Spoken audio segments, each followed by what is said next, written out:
Magandang araw mga kamag-aral at binibini. Para sa aking presentasyon ngayong araw, tatalakayin natin mga possible mishaps during cell division. Pero bago ang mga mishaps, ano nga ba ang cell division?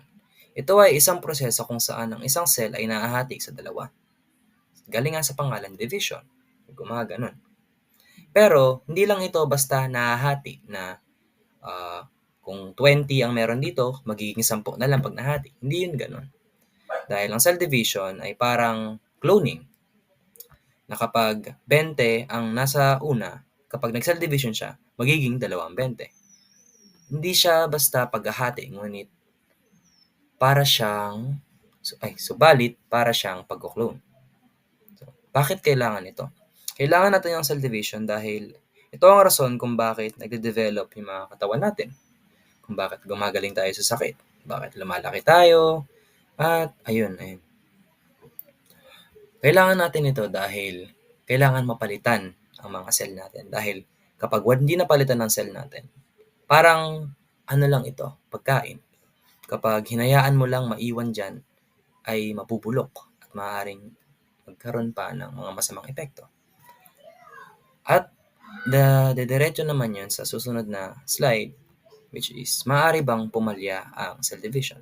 Oo, maaari. At gaya nga sa sinabi kong nabubulok na pagkain, mayroon dalang sakit ang cell division kapag ito ay pumalya. Ano nga ba ang mga sakit na ito?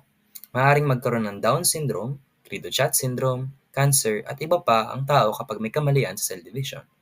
Siguro naman lahat ng nakikinig ay alam kung ano ang cancer. Ito ay kapag may cell na hindi tumuloy sa division, hindi siya nagpapalit, at ayaw niyang mamatay. Instead, nagstay lang siya as they are. At dahil doon, nagaling malignant siya. Mga harmful things na magagaling naman doon ay dahil hindi nga siya namamatay, outdated siya in a way. Tapos kapag dumami sila ng dumami, magiging lump na sila at magiging tumor. Maaari bang magamot ang mga sakit na ito? Gaya nga ng cancer. Meron namang gamot para sa iba. Tulad ng cancer, may chemotherapy, may pwedeng gumawa ka ng ibang aktibidad para malabanan ito, o kaya may mga gamot naman. Ngunit mayroon din hindi, tulad ng Down syndrome, ng Cri-du-Chat syndrome, at iba pa. Ano ba ang pwedeng gawin sa ganong mga kaso? Ang pinakamagandang gawin para sa kanila ay respetuhin na lang natin sila, na tulad lang din kung paano natin respetuhin ang mga hindi pumalya ang cell division. Dahil sa dulo ng araw, tayo ay pare-parehong tao pa rin. Yun lamang po. Salamat sa pakikinig sa aking presentasyon. Magandang araw mga kapwa-siyentipiko. Ako si Julian Dacanay at aking ilalahad ang mga nakalap kong impormasyon sa aking pananaliksik at eksperimentasyon ukol sa mga posibleng sakit pag nagkaroon ng kamalian sa cell division. Bilang panimula, ang cell division ay isang proseso na kung saan ang isang cell ay mahahati sa dalawa upang magpanganak ng dalawang cell na katulad nito. Halimbawa rito sa bahay na ito. Dapat ang pagkahati nito ay pantay dahil kapag hindi, mayroong mga sakit na maaaring makuha ng isang tao. Isang halimbawa ng mga sakit na ito ay ang Down syndrome, kung saan sumusobra ang isang chromosome ng tao at nagdudulot ito ng mabagal na pag-iisip, distinct na itsura, at hirap sa pagsasalita. Dahil nga dito, ay naiiba sila sa mga normal na tao. Dahil din doon, mas sumihirap ang buhay na kanilang tinatahak. Ganito rin ang iba pang sakit na maaaring makuha sa kamalian ng cell division. Malungkot lamang na hindi lahat ng sakit na ito ay mayroong gamot o lunas. Kaya ang pinakamainam na gawin ay respetuhin na lamang sila. Sapagkat hindi porket sila ay naiiba ay dapat na silang madiskrimina. Huwag kakalimutan na sa dulo ng araw ay pare-pareho tayong tao lamang. Nararapat lang na respetuhin natin ang ating mga kapwa. Ayun lamang po. Salamat sa pakikinig sa aking pag-uulat.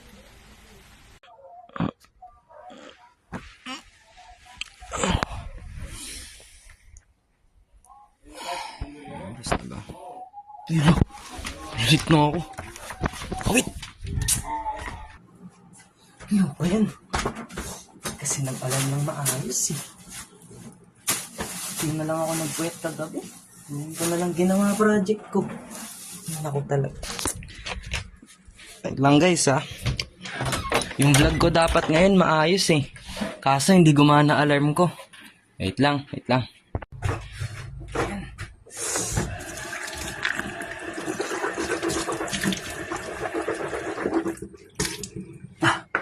Okay. Bilis na lang. Wait lang guys. I'll check back pagdating sa school kasi we've got a lot planned for today and I hope you enjoy. Peace.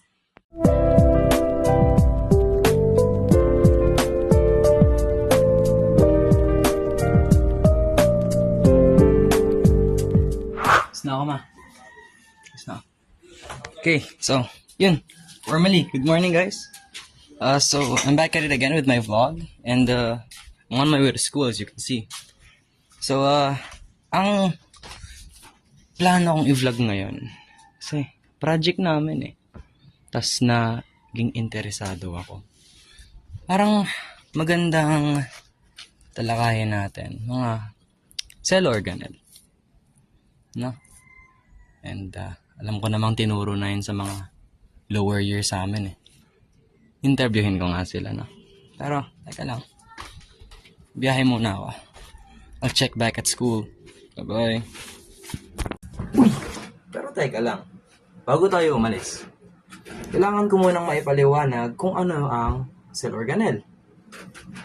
Mabilis na lesson lang ito. Makinig kayo. Bale, isipin natin, tao ito. O hindi. Sige, tao ito.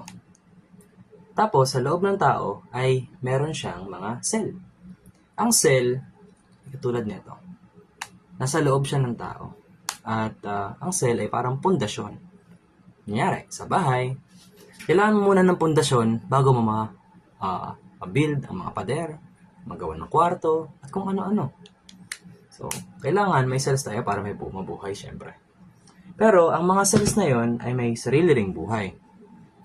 At katulad natin, meron din silang mga organelles. Ang mga cell organelle naman ay bahagi ng cells. At may iba't ibang gawain ng mga ito. At iba't ibang uri para sa mga gawain na iyon. Meron kang mitochondria na nagsisilbing powerhouse of the cell at cell wall na nagsisilbing tagaprotekta sa mga sa loob ng cell. So, dahil alam nyo na yon, punta na ako sa school. Direkta na tayo sa interview. Bye guys! Good morning everyone. I'm Julian Dacanay. Interviewing here with my friend Justin Van Biruwa. Okay, so my question for you, sir, is if you were a cell organelle, what would you be and why? I will be a mitochondria Why? because it's one of the main components of the cell organelles and it's very important to the body. Like me, I'm important Aside from that, why would you choose to be a mitochondria? because it accesses many things in the body and it helps produce some proteins and look at my gains. So strong and thank you, sir. Thank you for answering my question. Good morning, everyone. Here I am again with another interview with my good friend. Okay, my question to you is, if you were a cell organelle, what would you be and why? If I were to be a cell organelle, I would be a cell because I want to protect those that I Oh, that's very noble. Thank you for answering, Mr. That is all for our interview. Thank you so much.